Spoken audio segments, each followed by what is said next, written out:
भुवनेश्वर मुख्य अभियुक्त शुक्र को गिरफ्त करने पर नयापल्ली थाना को मिली बड़ सफलता। ये शुक्र नाटा जमी कमटा सेमती विभिन्न जगार चिंता की करने सह आपण को मो सहयोगी देखेबे मझीरे छिड़ा से शुक्र उपरे थरे नजर पकांतु। ये एमती जड़े अभियुक्त जहाँ ना पाखापाखि पूर्वर 15टी अधिक मामला रही पाखे छिड़ा सुमन मल्लिक ना 8टी मामला रही। जो धला ड्रेस पिंधि मुंड तलू कर से अभियुक्त को लक्ष्य करंतु यांकर प्लान थिला केमिति मोबाइल चोरी करबा एक नयापल्ली थाना निकट एक मोबाइल शॉप रे जाई से मोबाइल को दबा। एबे पुलिस एकाधिक मोबाइल सह 3टी सुनार चेन मध्य पाइछि। किंतु मुख्य कथा होछि भुवनेश्वर अनेक थाना रे एकाधिक मामला रही शुक्र नारे यांकर मास्टर माइंड किए थिले।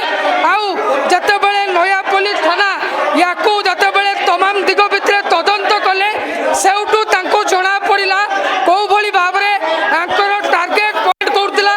आ जो टार्गेट पॉइंट हिसाब रे से माने विभिन्न जगह को जाउथिले आ विभिन्न जगह रे माने से चिंता की सो मोबाइल चोरी करबा सो विभिन्न गाड़ी मध्य चोरा गाड़ी मध्य व्यवहार करुथिले। जो चोरा गाड़ी भरतपुर अंचल मध्य सूचना मिलुछि भरतपुर अंचल से माने चोरी करी से माने एमिति लोक मानकु चिंता की करबा सह एमाने विभिन्न लोकों को लुटुथिले।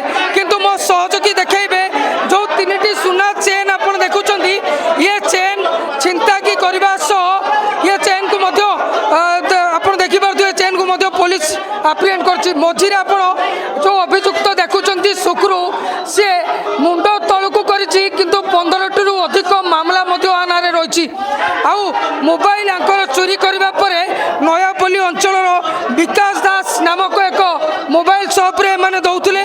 सुमन मल्लिक नारे 8 रु अधिक मामला रही।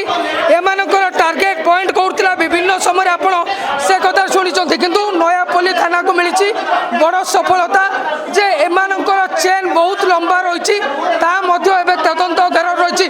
किंतु एबे पर्यंत एकाधिक मोबाइल गाड़ी चोरा गाड़ी सह 3टी मंगलसूत्र मध्य जबत कर सफल होती नयापल्ली थाना पुलिस। भुवनेश्वर सरोज को सह ज्योति पट्टनायक चर्चा टीवी।